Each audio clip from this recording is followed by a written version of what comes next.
ইনকিলাব মঞ্চের ওসমান হাদি যখন গুলিবিদ্ধ হয়েছেন জীবন মৃত্যুর সন্ধিক্ষণে, তখন এই ঘটনায় যখন সারা দেশের নজর, সারা দেশের চোখ সেদিকে, সেই সময়ে আবার আরো একটি ঘটনা বড় হয়ে উঠেছে। সেটি হলো তারেক রহমানের বাংলাদেশে ফিরে আসা। দুটি ঘটনা দেখেন, একটা হচ্ছে সারা দেশ এই ঘটনায় স্তম্ভিত, তারপরে তারেক রহমানের দেশে আসা, সেটাও একটা নতুন ব্রেকিং নিউজ। এর পরদিন সকালবেলা আবার ছোট হলেও একটা চমক, যে মেজর আখতারুজ্জামান রঞ্জনের মতো মুক্তিযোদ্ধা এবং এতদিন বিএনপি ঘরানার মুক্তিযুদ্ধের পক্ষে বলা মানুষ, তিনি জামাতে ইসলামী যোগদান। এত কিছুর ভেতরে কোথাও কি আওয়ামী লীগের কোনো শব্দ আছে? বোধহয় আছে। আছে বলতে আমি এইটুকু বোঝাতে যাচ্ছি যে ভেতরে ভেতরে আওয়ামী লীগের ওই যে বলা হয় যেটা, যে আওয়ামী লীগের কি ক্লিন ইমেজের লোকজনকে ইলেকশন করতে দেওয়া হবে, ক্লিন ইমেজের লোকজনের মধ্যেও কি যাচাই বাছাই চলছে যে এ ক্লিন ইমেজের, এ ইমেজের না? মানে বেসিক্যালি ওখানে ইমেজটা ব্যাপার না, এখানে ব্যাপারটা হবে যে একটা লোককে বলা হবে যে এ তো আওয়ামী লীগের, আওয়ামী লীগ ঘরানার। ভেতরে ভেতরে কিছু আন্ডারস্ট্যান্ডিং হবে। এই আন্ডারস্ট্যান্ডিং বিভিন্ন জাতের হতে পারে। এটা পয়সা করে আন্ডারস্ট্যান্ডিং হতে পারে, এটা ভোটের আন্ডারস্ট্যান্ডিং হতে পারে, ভোটের হিসাব, যে এই লোক যদি ওখানে আওয়ামী লীগে দাঁড়ায় তো আমার এই প্রার্থীর এই হবে, সেই প্রার্থীর এই হবে, শেল্টার দিব, এইরকম নানান রকম। তো এইসবের আড়ালে অরিজিনাল আওয়ামী লীগ যারা এখন দিল্লি কেন্দ্রিক, সেই দিল্লি কেন্দ্রিক আওয়ামী লীগের অবস্থা কি, আমরা এসব বিষয়ে আলোচনা করতে পারি। তবে সুনির্দিষ্ট তথ্য না থাকলেও একজন মানুষের কথায় আমরা নজর না দিয়ে পারছি না। তিনি হচ্ছেন নাহিদ ইসলাম, এনসিপি জাতীয় নাগরিক পার্টির আহ্বায়ক। তিনি বলছেন যে আওয়ামী লীগকে রাজনীতির মাঠে আনার প্রক্রিয়া দেখতে পাচ্ছি। মেজর আখতারুজ্জামান রঞ্জনের একটা বক্তব্য, তিনি জামাতে যোগ দিয়েছেন, নিশ্চয়ই ভেতরে ভেতরে, আমি বলছিলাম যে ভেতরে ভেতরে সেই কাজ নিশ্চয়ই অনেকদিন ধরে চলছিল। তিনি এর আগের দিন আমাকে বলেছেন যে তিনি জানেন বা তার তার দায়িত্ব নিয়ে যে তারেক রহমানের সঙ্গে শেখ হাসিনা যোগাযোগ হচ্ছে, টেলিফোনে কথা হচ্ছে। তখন আমরা জানতাম না তিনি জামাতে যোগ দিবেন। এগুলো জামাতের বক্তব্য, জামাতের কারো যদি বক্তব্য এটা হয় তাহলে আবার মানুষ কিন্তু এটা তখন নিবে না। কিন্তু যখন পর্যন্ত তিনি জামাতে ছিলেন না তখন এই বক্তব্যটা দিয়েছেন। মানে হচ্ছে যে আওয়ামী লীগ নিয়ে সবাই সবার প্রতি ইঙ্গিত করছে। বিএনপি বলে জামাত আওয়ামী লীগের সঙ্গে আন্ডারস্ট্যান্ডিং করছে, সে তাদেরকে মাফ করে দিয়েছে, তাদের ভোট নিতে চায়, ডাকসুতে তাদের ভোট পেয়েছে। আবার জামাত বলছে বিএনপি আওয়ামী লীগের সঙ্গে আন্ডারস্ট্যান্ডিং করছে। এসবের মধ্যে এখন নাহিদ ইসলামের এই বক্তব্য, যে জাতীয় নাগরিক পার্টি এনসিপির আহ্বায়ক নাহিদ ইসলাম বলেছেন আওয়ামী লীগকে রাজনীতির মাঠে নিয়ে আসার একটা স্বাভাবিকরণ প্রক্রিয়া আমরা দেখতে পাচ্ছি। বিশ্ববিদ্যালয়গুলোতে আওয়ামীপন্থী শিক্ষকেরা গোপন মিটিং করার সুযোগ পাচ্ছে।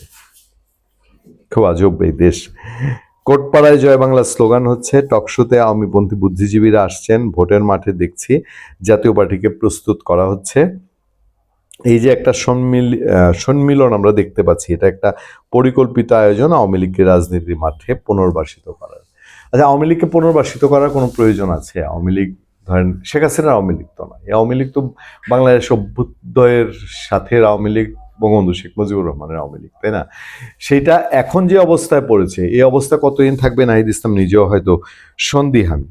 তিনি প্রধান উপদেষ্টার সঙ্গে দেখা করে বলছেন যে গতকালের যে প্রেক্ষাপট, সেই প্রেক্ষাপটই মূলত আজকের আলোচনার জন্য প্রধান উপদেষ্টার সঙ্গে দেখা হয়েছে। আমরা একত্রে আলোচনা করেছি এই ধরনের পরিবেশে আমরা কিভাবে একত্রে মোকাবেলা করব। আমি আবারও বলি, তারা ওইখানে বসে সব বলেন, বের হয়ে আসলে পরে তাদের এগুলা মনে থাকে না। আমি গতকাল বলেছি এটা কোনো বিচ্ছিন্ন ঘটনা না, এটা আওয়ামী লীগ যে ষড়যন্ত্রের ছক আঁকছে নির্বাচনকে ঘিরে, সেটার একটা শুরু বলা যেতে পারে। আওয়ামী লীগকে শুধু রাজনৈতিকভাবেই নয়, তাদের মোকাবেলা করতে হবে প্রশাসনিকভাবেও।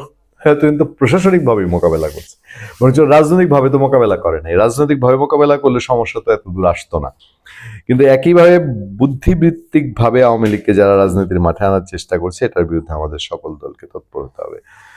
মানে কি, মব যে বুদ্ধিবৃত্তি, কেউ যদি যুক্তি দিয়ে কথা বলে সেই যুক্তি শোনা যাবে না, সেটা মব দিয়ে ফিরাইতে হবে, এরকম কিছু। কিভাবে কোর্টপাড়ায় জামিন হচ্ছে? এই আইনজীবীরা কোনো না কোনো দলের সঙ্গে জড়িত, মিডিয়া হাউসগুলোর সঙ্গে রাজনৈতিক সংশ্লিষ্টতা থাকে, আমরা জানি।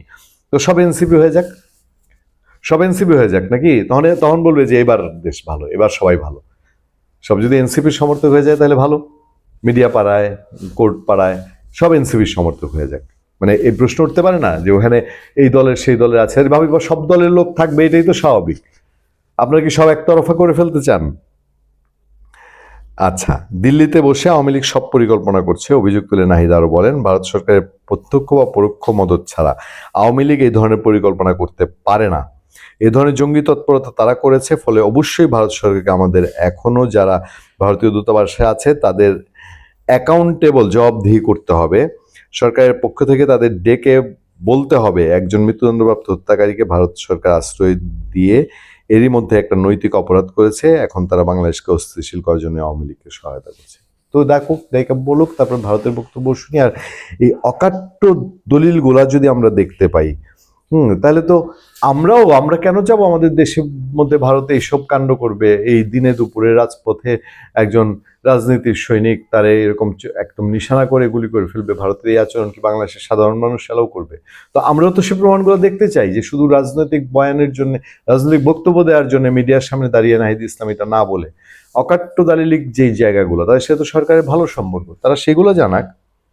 আমরা দেখেছি 5 আগস্টের আগে ভারত আওয়ামী লীগকে প্রত্যক্ষ পরোক্ষ সহায়তা করেছে, অবৈধভাবে ক্ষমতায় টিকে থাকতে সহযোগিতা করেছে। আর পার্বত্য অঞ্চলেও ঘটনা ঘটেছে, স্বরাষ্ট্র উপদেষ্টা বলে বসেছিলেন, তারপরে আর কিন্তু এটা নিয়ে কোনো কথাবার্তা আওয়াজ নেই।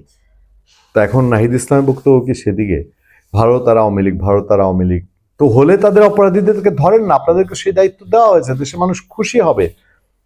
সবাই তো অনিরাপদ। আপনারা যারা বলছেন রাজনীতি করেন যে পরবর্তী তারিখের আপনারা ভয় পাচ্ছেন, দেশের মানুষও ভয় পাচ্ছে। সবাই, কে নিরাপদ, কোন জায়গায় নিরাপদ? যদি ভারত করে থাকে তো আপনারা সেই সুনির্দিষ্ট তথ্য প্রমাণ এনে আন্তর্জাতিক মহলে তুলেন না। খালি প্রধান উপদেষ্টা একবার ডেকেছে আর চা পান, ওই জুস খেয়ে এসে বললেন আর শেষ হয়ে গেল। ভালো থাকবেন, সুস্থ থাকবেন। আপনাদের সাথে আমি আতিক রহমান, পূর্ণিয়া।